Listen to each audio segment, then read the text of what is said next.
Hello, I'm Mike Smith, a former editor of The Age. I'm talking today to Ben Hills, the biographer of the legendary editor of The Age, Graham Perkin, of the 60s and 70s. Hello, Ben. Hi, Mike. How are you? Congratulations on a rattling good book. It should be on the shelves of every journalist and every journalism student. Why is it important to remember Graham Perkin? Well, thanks for that generous introduction. Unfortunately, there's not as many journalism students or journalists as there used to be, but hopefully we'll sell a few copies. Why is he important? I think the message of Graham Perkin, the principles that he used to drive his paper, are probably just as relevant now as they were then. I wonder if I can give you a little taste of this. Yes, please. This is what he said way back in the 1970s about the kind of newspaper that he was trying to produce. He said, "We're trying to produce a different kind of newspaper, popular newspaper, but one with quality and breadth. It'll look at the whole world, at all people. It will attempt to spread understanding and encourage decency, discourage inhumanity, and attack prejudice. Will it sell papers will be one test, but not the only test we apply to editing tomorrow's paper. We believe there are news stories that people ought to read, even if they're the stories they may not want to read. The paper will express its own opinions as forcefully and clearly as it can. We will try to leave no doubt where the Age stands on issues and principles. Those who disagree will find us eager to publish their views. We will continue to employ writers, cartoonists and commentators who work with complete independence and integrity." Now, you won't hear many editors using those sorts of words today, but the principles that Perkin espoused are just as relevant. It's a philosophy that could well be applied to a quality broadsheet 40 years after he wrote that. Yes, absolutely, Mike. Yes, it could. You've described him as the greatest Australian editor of the 20th century, and I don't hear anybody arguing with that. But who do you think would be the medal winners in that race? Look, that's a good question. Unfortunately, you know, one of the reasons why I did this book is because there's so little written about our great editors, so little. I mean, every little tin pot footballer who ever trotted onto the field or won a Brownlow medal has got people queuing up to do his biography. Every little politician, all our international authors, in fact, are doing autobiographies, but no editors among them. I did a very thorough search. The only editor I can find is probably the only one who could lay any claim at all to challenging Graham Perkin, and that's the man who didn't quite found, but was the earliest and greatest of all the editors of The Age, David Syme. Right. But he was more the 19th century, though, wasn't he? Well, he was, and by the time the 20th century dawned, he was pretty much in his dotage. He was in his 70s and 80s. Since then, the only other person whose name you ever hear mentioned in the same breath as Graham Perkin is Adrian Deemer, a very great editor of The Australian in the 1970s. Not the founding editor, but the editor who made it popular and who drove those principles that Perkin was espousing. You and I were very lucky to have worked in what might be described as the golden era of Australian newspapers, and we were both very lucky to work with Graham Perkin. I was just a kid. I was just a starstruck kid that held him in great awe and fear, and he was a great leader and a daunting boss. But you were much older. You were his gun reporter. What was it like to work for Graham Perkin? You quote David Austin, another fine journalist, as saying working with Perkin was like batting with Bradman. What was it like to be his gun reporter? You've stolen my best line there, Mike, damn you. I came up from Tasmania. I think I'd caught his eye during coverage of the Tasmanian bushfires of the mid to late 60s. He was very daunting, very intimidating the first time you met him. He had these piercing blue eyes, this matted down hair, which was almost like a skull cap. His wife later told me that he used to achieve this effect because he would get out of the shower and put a football beanie on his head to flatten his hair down. He was, in those days, curls weren't fashionable. They were seen as being a bit effeminate. And so he wanted to be as formidable as possible. And he had a booming voice. You knew when he entered the newsroom, and took his seat at the desk at night that he'd arrived. Yes, oh yes. And the energy and the angel dust was sparkled. That's right. He would dominate a room. He had, it's a terribly cliched word, but he had charisma. He could walk around that newsroom, he could place his hands on your neck, look over your shoulder at what you were typing, give you some suggestions on the lead. He'd then go over to the pictorial editor, Blackie, what have you got? He had a fantastic eye for a picture. He'd then go and sit at the top table, redesigning the front page, tossing the headlines back at the subs who'd written them. He could do every job in that paper better than almost any of his people. Absolutely. He led by example. He could make copy sparkle by rewriting it, write a brilliant headline that would make the difference between a dull page and a bright page. We'll get back to his achievements as an editor and a reporter a little later, but let's get back to his childhood. I mean, he was born in 1929 in Hopeton, and brought up in nearby Beulah and Warwick-Nabil in the dusty Mallee region of Victoria. He was born into a drought. The next year there were flooding rains, and I think in the third year there was a mouse plague of proportions that only the Mallee can produce. But what was the rest of his childhood like, and what were his big influences? You wouldn't call it impoverished. His father was a baker, and although later on he tried to rather romanticise his family history. He claimed at one stage to be descended from Scottish royalty. Right. But unfortunately for Graham, the investigative skills he taught me how to use have revealed that that was probably a bit of a beat-up. He came from a family, his father was a baker. He had one brother. They were born into the Depression, and almost as soon as the Depression was over, along came World War II. And so these were pretty unpromising circumstances for any young man. He grew up in a tiny country town. He wasn't terribly bright at school. His father was continually pushing him, thinking he would be the member of the family who first went to university. But unfortunately for his father's ambitions, it wasn't to be. He got him enrolled at Melbourne University in a law course, but after, he used to say that he dropped out, but in fact, if you look at his record, the first 2 years he failed every subject he took. Third year he was refused admission. Now, I've got to say this was not entirely his fault, because Latin was still compulsory as part of the law course in those days.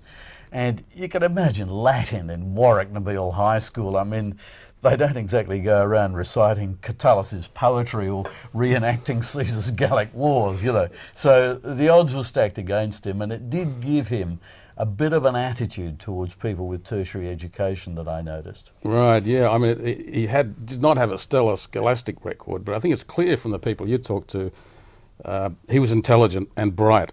But at school and at university, he had distractions. Yes. He was a prodigious reader. I think he took 20 novels out of his school library in 1 month. And he didn't mind some dalliances with the girls at school. That's right. Look, obviously a young man's got a lot of things to distract him in the country, but Graham had a couple of things going for him. He was very bright, even though he squandered his talents and wasn't terribly successful academically. But he had an innate intelligence, there's no doubt about that. He had a very broad scope of his reading in those days, and he knew fairly on that he had what it takes to be a writer. He enlisted at the age of 12, just marched into the local newspaper office, the good old Warwick-Nabil Herald, and said, "I want to be your sports writer." And the editor, owner of the paper at that day was a man who wasn't at all foolish about money. He hired him and didn't pay him. So Graham reflected on this many years later, that country papers live on the smell of an oily rag. But from the age of 12, which is pretty remarkable, he was covering the football for them and covering the cricket for them. And doing it, I've got to say, with a bit of style even then. Even injecting colour into those reports for a country absolutely. paper at that age. But what it did give him, if it didn't give him any income, it gave him a big stack of cuttings. And when he went to Melbourne to get a job, he got his first job at The Age, which was probably at the time, in 1949, probably the dullest of Melbourne's four papers. It was a terrible old rag. If you look in the back of my book, you'll see I've gone back to World War I to graph the circulation charts of the Melbourne newspapers, and it's quite interesting to look at what was happening during that period that Perkin was associated with the Age, from the 50s through to the 70s, because the circulations of Flinders Street papers, the great rivals of the Age, of course, the Herald and the Sun down at Flinders Street, were going stratospheric. The Age, the Argus, which was the sort of intelligent, the thinking person's newspaper, the one the stockbrokers read on the train on the way to work in the morning, the Argus was doing fairly well until it got bought out by a British newspaper conglomerate. The Age, though, had been staggering along, and its circulation in the 1950s was less than what it had been during World War One. Yeah. So it had been losing circulation, it had been losing relevance, it had no zim, no get up and go about it. It was still carrying ads on the front page well through into the 1940s when that had basically passed into history. Probably in a death spiral. It looks as though it was. The board was, it was still a family-owned business, and the board were the fortune that David Syme had accumulated in the paper had been dissipated among a couple of dozen heirs who had absolutely no interest in the paper other than the dividends that it gave them each year, which they could spend on their other pursuits like farming or whatever they were doing. They played no active part in the newspaper's management, and that was pretty much left to Syme, the two remaining Syme sons. And the two remaining Syme sons, I'm afraid, didn't have their father's ability, and the paper was really in a sad state. It was almost bankrupt, and it was quite on the card that it was going to follow the Argus down the gurgler. Yeah. So that was the paper he arrived at. I mean, we know Perkin was a great editor, but sometimes we overlook the fact that he was a fine reporter too, wasn't he? He had a good reporting career. What were some of his better stories? Well, he won the Walkley in the days, it was only the second or third year that the Walkley had been awarded, and he won it in the days before it had expanded into like dozens of different categories, social responsibility and journalistic leadership and all these. He won it when there was only reporting, feature writing, photography, and I think cartooning and illustration had come along.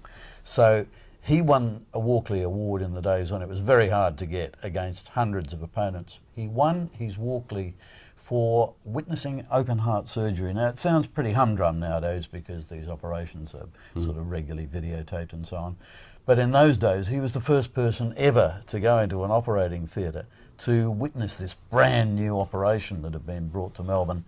And his piece is just absolutely brilliant, very colourful. But you've got to read it against the backdrop that society was still so old-fashioned that you weren't even allowed to mention the doctor's names. Not even the patient could be named, even though the patient wanted to be named. It was a very, very formalised, stultified sort of society that he was reporting in, which makes his achievements even greater. Yeah, even before then, I think in your book you'd say his talent was first noticed when he was covering the professional wrestling. Oh, yeah. And sending it up in lovely colour stories, treating it like vaudeville. Yes. He started off, first and foremost, he was a sports reporter. And if anyone's watching this who has got ambitions in that direction, it was very good for him, because it was the only area of sport of coverage where you were allowed to inject a little bit of your own personality, to use those naughty adjectives, and to kind of invest a bit of yourself in what you were reporting on. I mean, nowadays that's pretty humdrum. And it also teaches you great attention to detail, because if you get a stat or a fact wrong in sport, the readers are onto you more than anything else. That's right, that's right. But there's a description I got from someone who actually went with Graham to the old stadium in West Melbourne where the wrestling used to take place, and the audience was already seated. Perkin and his companion walked down the aisle. Everybody looked around and applauded him as he came in. I mean, he was quite a celebrity in his own right. One of the first celebrity journalists, maybe. Well, yeah, indeed, indeed. Although, of course, in those days, you didn't get bylines. Oh, no. It would be by innocent bystander, you know. Okay, he became editor in 1965, and he probably had a few things going for him. There was only upside at the Age because it was such a terrible paper. The baby boomers were becoming adults. They were better educated than any generation before them. They were becoming politically and socially aware with conscription, Vietnam War, and the rise of Gough Whitlam. He had this growing market interested in current affairs. So, but he also had a young managing director. Tell us about Ranald MacDonald. Ranald, I describe in the book as the accidental managing director, because Ranald had been in the United States. He was sent over to complete his education, having been at Cambridge. So he had quite a leisurely upbringing. I think his greatest achievement at Cambridge had been to get a blue in golf. So, but he decided when he was in his 20s that the paper was going down the gurgler, and he felt that strange sort of Victorian thing of noblesse oblige. He felt that if he didn't pick the paper up, if he didn't give it a kick in the pants, if he didn't give it a new direction, it was going to die. And he very much had in mind his great-grandfather's ambitions and direction for the paper, its role in Melbourne and its role in society.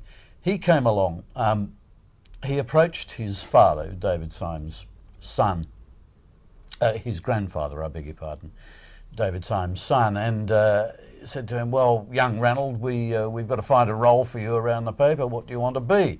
And Ranald has got this enormously bubbly, infectious way of conversing with people. Still does. It still does. And he started to rattle on, and phrases like marketing director, because he'd done his degree in marketing, sort of popped out, and old Mr. Syme was sort of a bit harder hearing, getting on in years. And he thought Ranald was asking to be appointed managing director, not marketing director. So he said, well, I don't know about that, young Ranald. We'll have to see what the board says. So he went in and, blow me down, he managed to sell it to the board. So there was the age with a 28-year-old managing director in charge of one of Melbourne's oldest and certainly its greatest paper. That's a lovely story and a stroke of luck for the paper, because Ranald appointed Perkin and gave him the resources and the encouragement to do the job. Yes, he was the touchstone. There's no doubt whatsoever that if Ranald's attitude had been what today's newspaper management's is, which is as soon as your profits and circulation start falling, cut staff, cut funds, cut resources, the bottom line attitude that obsesses today's managers, I guess in response to shareholder demands on the stock market, but nevertheless, Ranald's attitude was the opposite. He squeezed more money out of the paper by cunning devices like putting an extra column of classified advertising on each page. I mean, that alone brought in tens of thousands of pounds in revenue. Yep. And the money that he generated, he reinvested into the business. Yep. Instead of squandering it on exalted pay for directors and chief executives. He took a long-term strategic view, which is a foreign language in today's newspaper world. You're quite right, Mike, he did. Some of Perkin's biggest achievements, I guess, right up there would be instilling and generating a culture of investigative journalism at the Age that still exists today. You were the head of the Insight team for many years. What were some of the big ones? Oh my goodness me, that's a very hard question. He's often called the founder of investigative journalism in Australia. That's a wee bit of a mistake, because David Syme himself had been an absolutely gung-ho reporter. I mean, he had got himself in all sorts of bother way back in the 19th century by, for instance, attacking the Commissioner of Railways for putting branch lines to nowhere to benefit his mates. Got involved in huge libel cases, and really that tradition, although it had fallen into disrepute before Perkin came along, had always been there. Yep. But Perkin reinvented it, reinvigorated it, appointed a full-time team to go and do it. We started to come up with stories, and I'm by no means the only person who was doing this. There were people like John Tidy and John Larkin, who were the first Insight reporters there. And when I left the Age to go overseas, the torch was handed on to people like David Wilson, who were great reporters in their own right. The stories that happened on my watch, I guess, that are most remembered are stories that led to the downfall of governments on both sides of politics. In Victoria, we began a series of investigations into corruption in the Victorian Housing Commission. Yep. They'd been basically paying kickbacks to people whose land was being acquired for public housing. And that story probably contributed, was a factor in the defeat of the Hamer government in the 1970s. This is after Perkin's death. The story kept going. The other story, the bird is on the other foot, probably the Whitlam government's downfall. The chain of events that led to that was triggered by the Age. Yeah, we'll come back to that. But others included the campaign that Perkin ran for justice for the thalidomide children. I mean, like many in the of the Insight style of stories, it was modelled on the Insight team of the Sunday Times that was run by Perkin's old friend Harold Evans. There was a campaign for the minus children, intellectually handicapped children in Melbourne that brought great change. A whole stream of stories, and the tradition does continue today. Absolutely right. In fact, he pinched the name. The Age's Insight. He pinched the name from Harold Evans. He wasn't over there to work with his team to actually pick up a few clues. So he was totally unafraid of borrowing other people's good ideas. Absolutely. I mean, he confessed to that several times. Yes, That's one of the traits you need. Don't be afraid to borrow other ideas or be derivative. That's right. Another great thing he did, I mean, I think when he became editor of the Age, there was no cartoonist at the Age, but he set in train a series of hirings that ultimately led, after Perkin died, to, I think, probably the greatest stable of cartoonists ever assembled in a single newspaper in the world. At one stage, the Age had Petty, Arthur Horner, Les Tanner, John Spooner, Michael Leunig, Ron Tanberg, and Peter Nicholson. I don't think there will be a team like that assembled in one paper ever again. No, a tremendous collection of talent, and he had a very good eye, an eye for design, an eye for a picture. There's a wonderful story that I, in fact, don't include in the book that'll probably give you an idea of this. During the dying years of the Vietnam War, he was given a picture by Ray Blackburn, the pictorial editor there, which had come in on the wire service. It was the most appalling tragedy. A C-130 Galaxy had crashed taking off from Thom Son Nhut Airport in Saigon. And an American, I mean, it almost makes you want to choke up now just to tell the story, an American soldier, the plane was full of children, of orphans who were being evacuated from the war. And an American soldier is walking out of the wreckage carrying the body of a little child by the arm. And Blackie said to Graham, "You can't use that. You just can't use that." Perkin put it on his desk. He got the comments from everyone who walked by behind him. And eventually he decided he was going to use it. No matter how upsetting it was going to be, and believe me, lots and lots of people rang up and cancelled their subscriptions because it was just too horrible and too shocking. But Perkin believed in getting the reality of that war over, and that was the way to do it. Yep. He also took the paper into areas of journalism that hadn't been done before. He opened new areas like the environment, science, women's affairs, even food reviewing. Absolutely. And I think you were one of the first reviewers of food Yes, columns. indeed. The late, great Peter Smark, myself, and Claude Farrell, who actually is still around doing food reviews. We started off, it was quite a flowering, I mean, all the arts, not just the culinary arts, but the visual arts. The new National Gallery of Victoria building was being constructed at the time.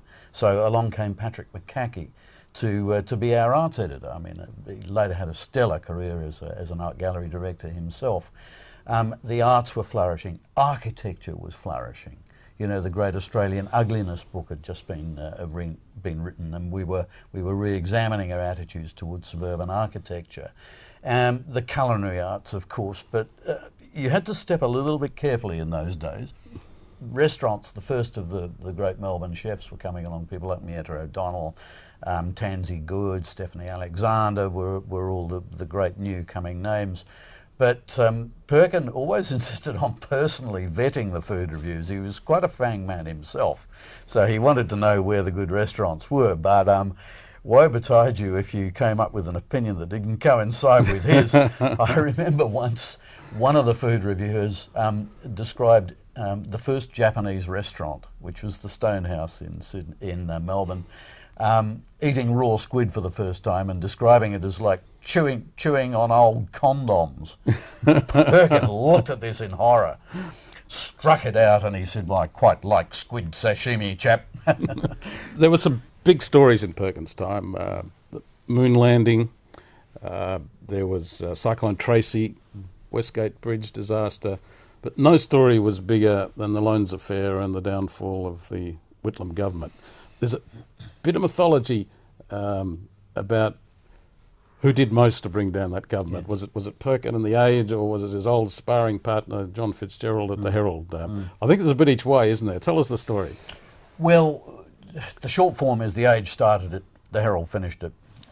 It began with a strange little housing development down on the western shores of Port Phillip Bay, and Perkin came to me with a tip-off about this because the son of the then treasurer Jim Cairns, Philip Cairns, a sort of portly, bearded kind of a chap, was working in his father's office and had basically got himself involved in promoting this housing subdivision.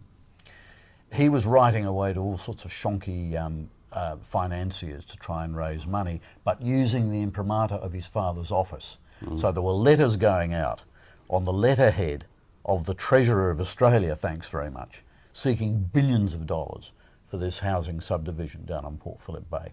Now that basically was the lighting of the blue touch paper that led to the explosion of the Whitlam government, because what that led to was a series of loan negotiations that had taken place in London with the knowledge of the Minister for Minerals and Energy, Rex Connor. Peter Cole Adams, who was then the London correspondent, went to an address that I'd discovered, and he managed to get hold of the cheques from a middleman, which proved that commissions were being paid. Now, this was completely illegal. Yep, and a big story. He was attempting to raise billions of dollars for Australian infrastructure schemes like gas pipelines and all sorts of schemes. And bypassing the Loan Council. Bypassing the Loans Council without the approval of Cabinet and without mentioning a word of it to the Australian electorate when he'd gone to the polls. So that was the trigger, the so-called reprehensible circumstance that Fraser used to block supply in the Senate and force an early election. Yeah. So the fuse was lit in the Melbourne Age. The final stepping stone, if you like, to disaster for the Whitlam government was when one of the middlemen, a guy called Tirath Hassaram Kemlani, he's also known as Old Rice and Monkey Nuts because he used to live on cigarettes and peanuts, which he carried around his neck in a little leather pouch along with all his documents. Fitzgerald at the Melbourne Herald and one of his gun reporters tracked down Kemlani and got from Kemlani the final documentation. That was the proof, because you